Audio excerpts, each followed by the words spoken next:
Metroid 2, The Return of Samus. You might be wondering why I chose The Forgotten Middle Child as the subtitle for this episode. And the reason for that is because Metroid 2 just isn't talked about nearly as much as the other games in the series. And I think it's because it has two extremely notable games in the series on either side of it.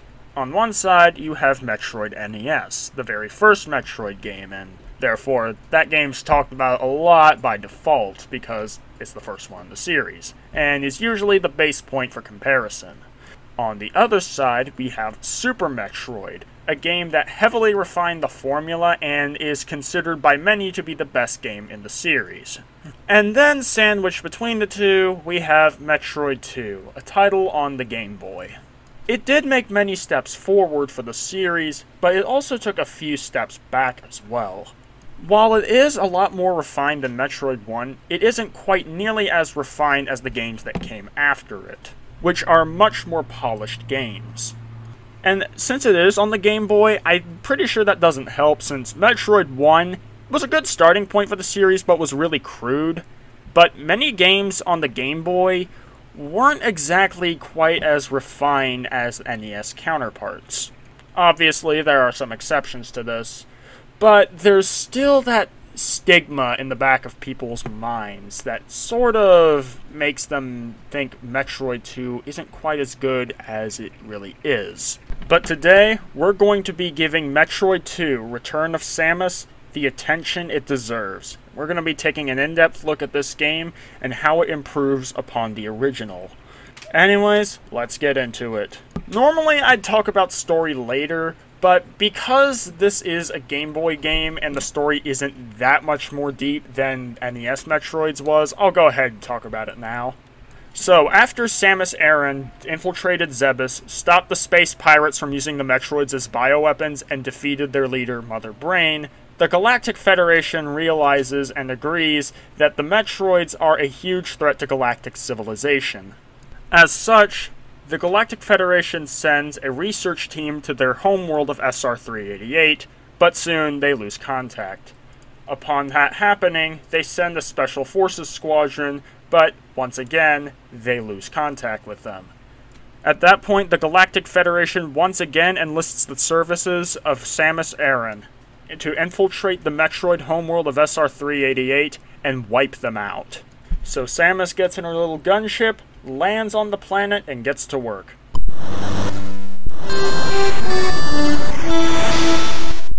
Now, in terms of controls, the Game Boy has the same buttons as the NES controller, but there's a difference with the way Samus moves and feels, and I definitely prefer it in this game. First of all, Samus now has the ability to duck and shoot, which means floor-bound enemies are no longer a problem, unlike in the original. Additionally, she can also aim and shoot downwards while in midair. Her jump is a tad bit floatier than it was in NES Metroid, but I think that's a good thing considering how much more involved the platforming is in this game compared to the original. And when in Morph Ball mode, Samus moves a lot faster, and it feels so nice. Now, it does feel like Samus's running speed is slower than in the original, but I'm fine with this because of the smaller screen size of the Game Boy as well as the narrower aspect ratio. If she ran faster, then we'd probably end up with a situation similar to Donkey Kong Land, where you just wouldn't have enough time to react to the enemies appearing on screen in front of you, so I'm fine with this decision. Overall, the controls are a big improvement over the original. There's still two issues I have, but those pertain to specific items, which I'll talk about when I go over them. But this time around, Samus actually starts out with a few items. Right from the get-go, Samus starts out with the Long Beam, the Morph Ball, and enough missile tanks to carry 30 missiles. This, along with her better movement, makes her feel a lot more capable right from the start. Now, I have seen the question posed on why Samus doesn't have all of her upgrades from the previous game, but this is just a staple of the Metroid series. she basically uninstalls all, or at the very least most of her upgrades between missions for some reason. I just see this as a game mechanic. I don't really take that much of an issue with it. So, you go into a cave and you start traversing through it, snaking through these passages, defeating enemies along the way, while this upbeat track plays in the background. You'll come to a junction, and if you go right, you'll find that there's either lava or acid blocking the way down.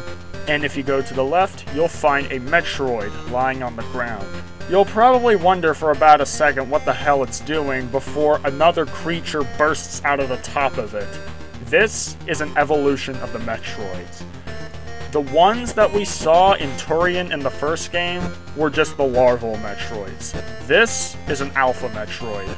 It starts flying at you, but once you figure out how to switch to your missiles and figure out that it's vulnerable to them, it goes down without that much of an issue. Fighting these Metroids is going to be the crux of the game. This was an alpha. Later, you'll fight Gamma, Zeta, and Omega Metroids, which all increase in power. The whole point of the game is to kill every single Metroid on the planet. This is indicated by a counter in the bottom right corner of the screen, showcasing how many Metroids are left in the game. If you pause the game, it'll show you how many Metroids are left in the area. Upon defeating all the Metroids in the area, the lava will lower, allowing you to traverse to the next area. I think this was a cool idea on paper, but there's a problem with this, and that is the fights just get way too repetitive way too quickly. The way the game is set up, you're going to fight roughly 12 alphas, 12 gammas, maybe 8 zetas, and 4 omegas. The thing is that these enemies mostly just amount to missile sponges. Fighting them isn't particularly engaging, and this is a problem considering how often you'll have to fight them. Now, I understand Metroid NES didn't exactly have the most engaging bosses either, but there were only 3 of them, and even though they were missile sponges too, they all had different attack patterns and such, and since you didn't have to fight them so often, they didn't overstay their welcome. And unfortunately, the different mutations just don't really provide that much besides increasing the amount of missiles it takes to eliminate them. Sure, they add new attacks, but they don't really amount to much. I will say, though, is they did a good job of changing up the arenas in which you fight them. Sometimes you'll fight them in like a big open area, sometimes you'll fight them in a narrow cave where you don't have much room to jump over them. Sometimes you'll fight them in these sandy areas where you gotta shoot out areas so you can move around and fight. Sometimes there'll be like this weird little wire mesh in front of you which doesn't impede your movement but will block your blaster shots and your missiles, so you've got to clear them out while avoiding the Metroids. I will say they did good there, but it can only help it so much when the actual enemy is basically just a bullet sponge. So that's about it for the fights themselves, which aren't too engaging, but what about the overall structure of the game? Now, Metroid NES was very open-ended on how you progressed. There were seemingly endless amounts of routes that you could take in order to defeat the bosses, grab the items, and defeat Mother Brain. Metroid 2, however, is a lot more linear. You're going to be hunting down the Metroids, and like I said, defeating all the Metroids in one area will lower the lava so you can proceed to the next one. This means the game is a lot more linear than the previous one, but there is still some open-endedness, as you are given freedom to explore each of the major areas in any way you want. Oftentimes, you'll probably head to the Chozo Temple to find whatever major items are hidden there, before going out and looking for where the Metroids are hiding. All the while keeping your eye out for certain items such as missile tanks and energy tanks. They are hidden well, and they are genuinely exciting to find, which is something that a Metroid game needs to do well, and this one succeeds with that. Speaking of items, let's go ahead and discuss the items in Metroid 2. Now, all of the items from Metroid 1 return in this game. In addition, this game also has a whole host of new items for you to find and use, and all of them, with the exception of the Spider Ball, would later go on to become staples of the series. Now, the ones that returned from Metroid 1 function basically the same as they did in that game, except maybe the Morph Ball bombs take longer to explode, but besides that, they're basically the same.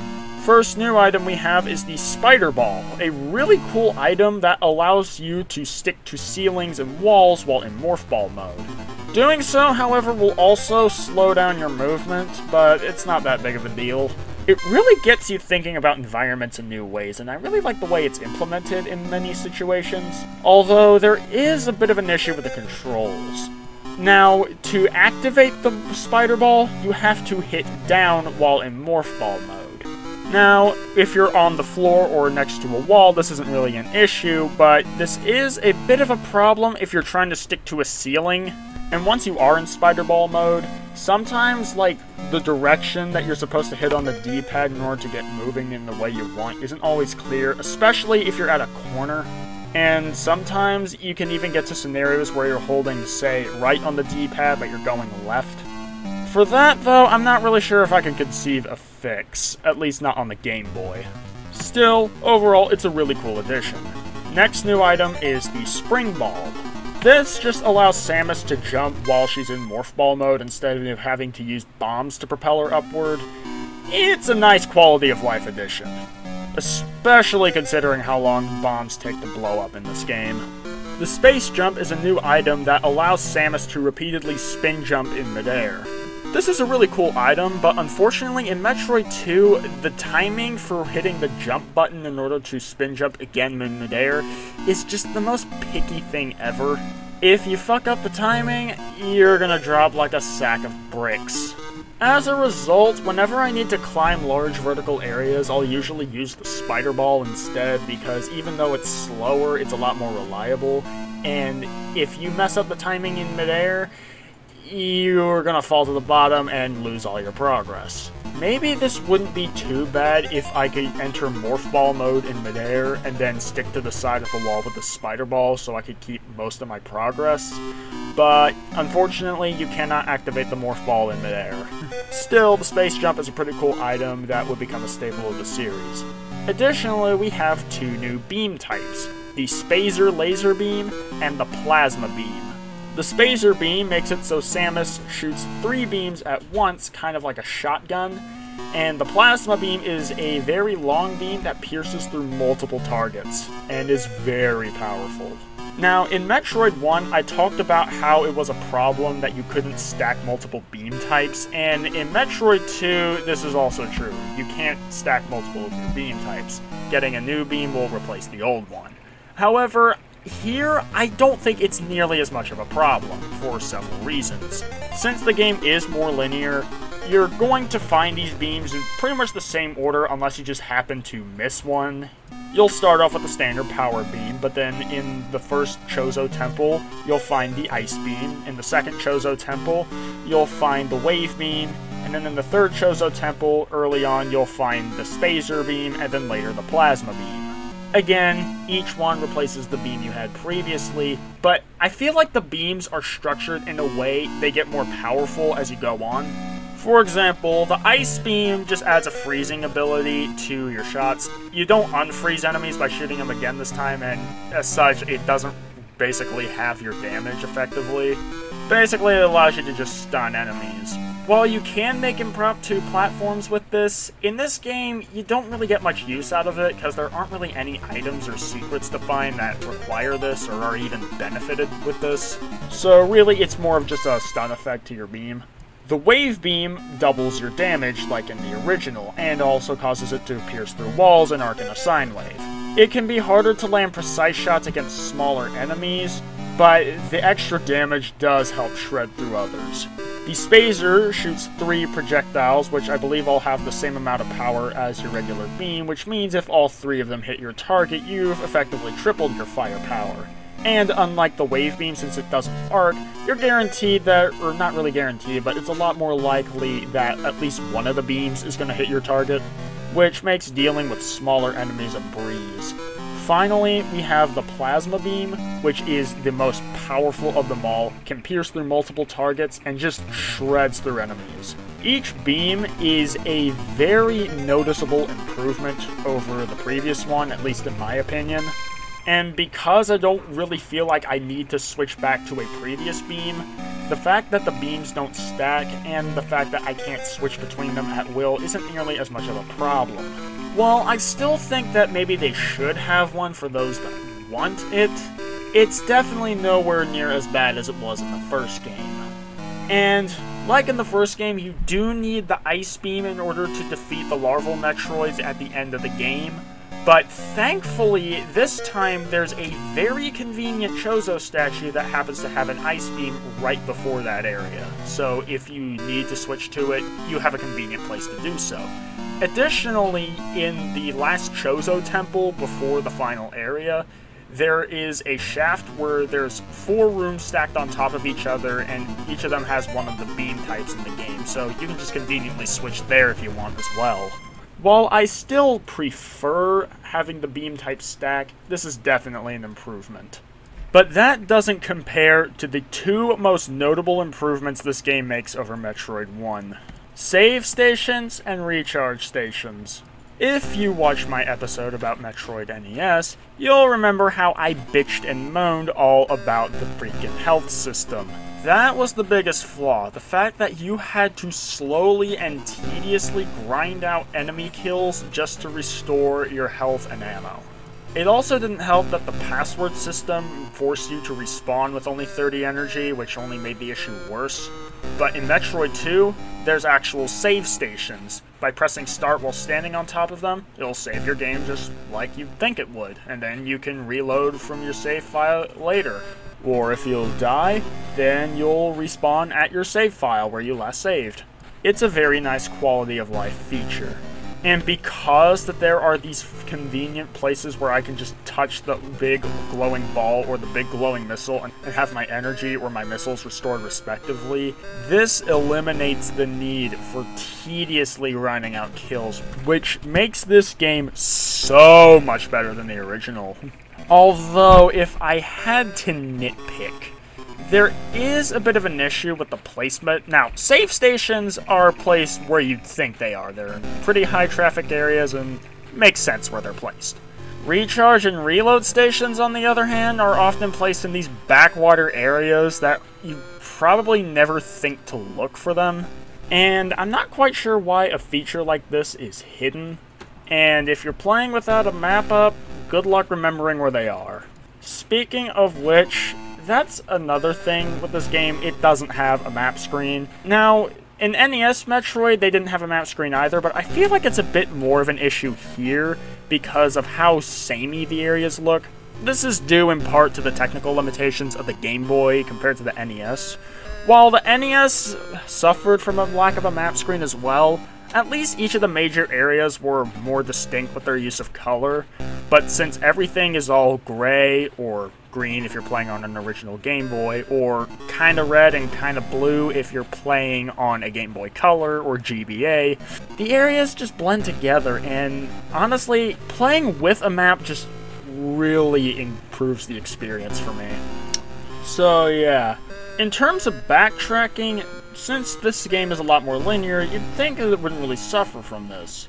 But unfortunately, there are 2 instances of backtracking in this game, and they're not all that good. Now, to be fair, only one of them is actually required, but you're probably going to run into the other one at some point as well. So, the first one is after the area with the 3rd Chozo Temple, you have to go backtrack to a little tunnel that's right next to the entrance of the 2nd Chozo Temple, go down a cave, and fight a Metroid. After that, the lava will lower, then you need to backtrack to where the entrance next to the 3rd Chozo Temple was, which you just came from, go down another long linear corridor, and fight 2 Metroids at the end. Once you defeat them, you backtrack out of that cave, go back near to where the entrance of the 2nd Chozo Temple was, go down partially down that first cave where you fought that one Metroid, but instead take a turn and then head to the next Chozo Temple.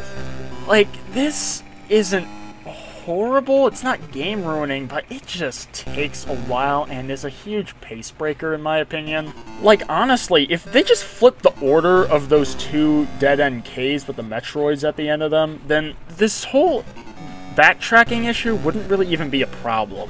I know this is still pretty early in the Metroid series, but that doesn't make this intelligent design. Now, the other instance of backtracking isn't required, but it's still pretty noticeable, and you're probably going to have to do this at some point. Now, after the final Chozo Temple, there is a Metroid nest with 4 Omega Metroids. These Omega Metroids take 40 missiles to kill, although you do get triple damage, I believe, if you shoot them in the back with the missiles. There are 4 of them, which means you're going to need at least 160 missiles, and that's before factoring in all the shots that you're inevitably going to miss, or the ones that just evaporate into thin air because of this game's janky hit detection. This means you're likely going to have to backtrack to get missiles at some point. And the problem with that is the nearest recharge and reload stations are at the 4th Chozo Temple.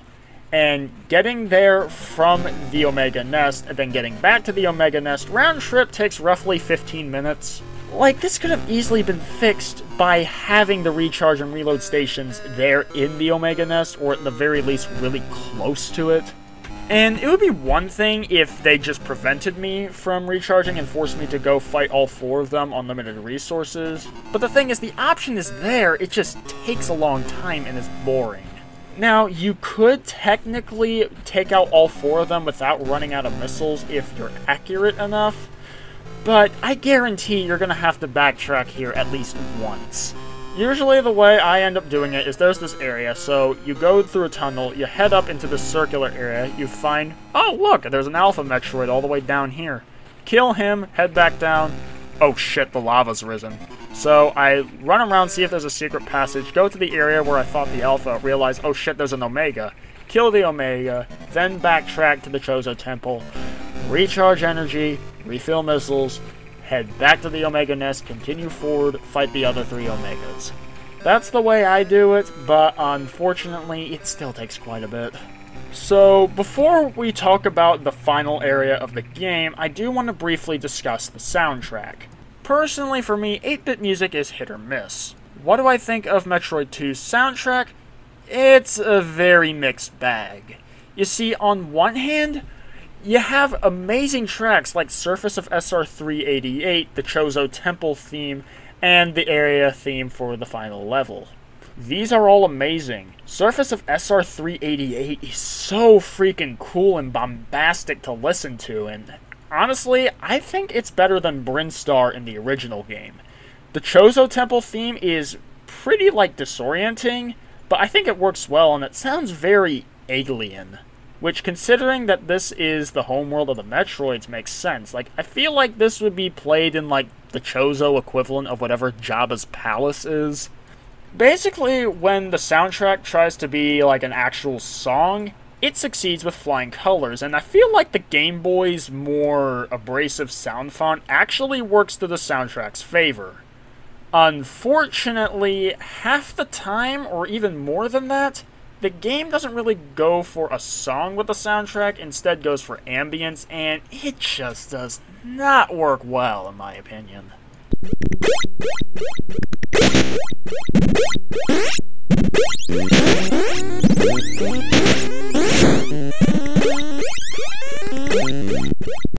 The first ambience isn't bad, but, others have just these really annoying noises, and considering that you're listening to this for, half the game, it just eventually gets on your nerves. The only time that I'd say the ambience was actually good is the Omega Nest. I felt like that managed to be ambient but threatening and spooky at the same time. I understand the sound hardware was limited, but they still managed to create pretty good ambience in Metroid 1 with the item room theme. So yeah, basically, when the game tries to be an actual song, the soundtrack is good, otherwise not really. Now, let's go ahead and get to the final area of the game. So, every last Metroid has been eliminated except for one. You go down this winding pathway with the Omega Nest ambience playing, and like I said, it's the one good ambience in the soundtrack. There's no enemies to fight, you're just making your way through these corridors, and at this point you're really thinking of how far you've come. You get to a save station and you find this big cavernous area. Climb to the top, maybe grab the ice beam if you need it, as well as hit the recharge and reload stations, and then you enter the final area as this very threatening and ominous track starts playing. You climb up and you see the counter for the Metroids increase to 9. You also notice an egg in the cavern above you. Pressing forward, you find Larval Metroids, just like you found in Turian in the first game. And somehow the Larval Metroids are more threatening than any of the mutant variety. But you know the drill, freeze them with the ice beam, finish them with the missiles. Since the whole point of this game is to eliminate all the Metroids, you do have to actually kill them in order to progress. You can't just run past them like you could in the first game. But that's not really a big issue. I will say that they're slightly more difficult than the original because of Samus's slower movement and the smaller screen size, but they're not too challenging. Once you freeze them, you can pretty much kill them with your missiles easily. Once you blast your way through all of them, it goes back down to 1. You drop down and encounter the Metroid Queen. I love this final boss. The theme is great, and the actual gameplay itself is pretty engaging. At first, it might seem like just another missile sponge enemy like Mother Brain was, but this time the Metroid Queen actually tries to attack you. She'll spawn projectiles and reach out with that long neck. I'm surprised they managed to pull this off on the Game Boy. Something else I love is just how much strategy that there is compared to every other boss that we've had so far. There's actually an alternate way to defeat this thing. If you shoot it in the mouth with a missile while its mouth is open, you can actually go into Morph Ball mode, spring ball into its mouth, roll into its stomach, and lay a bunch of bombs, and doing so deals massive damage. It's a very creative alternate solution that is honestly pretty fun and makes the fight a lot more engaging. Eventually, you'll finish off the Metroid Queen, and you'll progress into the cavern with the egg, and then it hatches. The last Metroid. This is the only one left, but instead of killing it and rendering the Metroids extinct, Samus shows mercy to this one. It follows Samus around really closely, eating away crystals, blocking her path, and this very serene and peaceful track just starts playing. There's no time limit here like there was at the end of the first game, just a peaceful journey back to your ship, back home. Just you, the baby Metroid, and the night sky. This is probably one of my favorite endings in a video game ever. It's just so peaceful, and I love it. While Metroid's storytelling with subtext really didn't happen much until Super Metroid, Metroid 2 succeeds with flying colors here, and it's overall just a great moment. Once you get back to your ship, you win and the end credits play.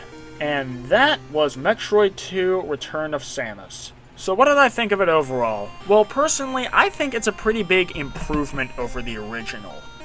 The mechanics are a lot more refined, there's more items and they feel more fleshed out, save and recharge stations make a huge difference, and overall Samus just feels a lot better to control. However, it is a lot more linear than a lot of other Metroid games, and there is still some pretty big noticeable jank. The Metroid fights themselves can be pretty repetitive, and there are those 2 bad instances of backtracking that I talked about earlier. So, would I recommend playing Metroid 2 The Return of Samus? This is pretty similar to my opinions on the first game. If you're already a fan of the series and want to see the original version of Samus's journey to SR388, then yeah, I'd say it's worth a playthrough, and I definitely replay this a lot more than I did the first game. But if you're new to the series, I'd stay clear this one for now. While the story to this game is important, especially with the last Metroid being a pivotal plot point in Super Metroid and Metroid Fusion, there are 2 great remakes of this game where you'll get that story, but in a much better gameplay experience. Finally, I'm going to start ranking all of the 2D Metroid games as I review them. I was going to do this in the first video, but then I realized it would be kind of pointless since the only game I'd reviewed then was the first game, so obviously that would win by default. So here, I'm going to rank Metroid 2 above Metroid 1, because even though Metroid 1 might be more open-ended, Metroid 2 is just so much more mechanically solid than the first game, and I just have a lot more fun playing it. Still, it's not quite as good as some of the future games in the series, but we will discuss that later. When next time we meet and talk about Metroid, we will be focusing on what many consider to be the best in the series, Super Metroid. Anyways, that's about it. If you enjoyed the video, make sure you hit the like button and subscribe for more, and tell me what you think of Metroid 2 in the comments below. Do you agree with me? Do you disagree with me? Let me know. Anyways, that's it. Peace!